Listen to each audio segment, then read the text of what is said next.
भरधाव वेगात असलेल्या ट्रक आणि दुचाकीचा भीषण अपघात झाला। या भीषण अपघातात एक जण जागीच ठार झाला तर एक जण गंभीररित्या जखमी झाल्याची घटना घडली। अविनाश बाळू कनाके असे अपघातात ठार झालेल्या तरुणाचे नाव आहे, तर प्रकाश मलांडे असे गंभीररित्या जखमीचे नाव आहे।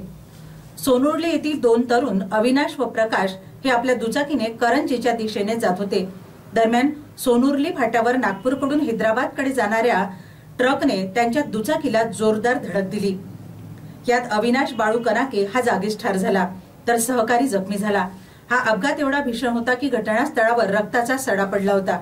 घटनेची माहिती मिळताच करंजी पोलीस मदत केंद्राच्या कर्मचाऱ्यांनी घटनास्थळी धाव घेतली व विस्कळीत झालेली वाहतूक पूर्ववत केली। या दरम्यान वडकी पोलीस स्टेशनचे ठाणेदार सुखदेव भोरकडे हे आपल्या पोलीस ताफ्यासह घटनास्थळी दाखल झाले व घटनेचा पंचनामा करून अपघातातील कंटेनर जप्त करून वडकी पोलीस ठाण्यात लावण्यात आला। या प्रकरणी अधिक तपास वडकी पोलीस करीत आहे।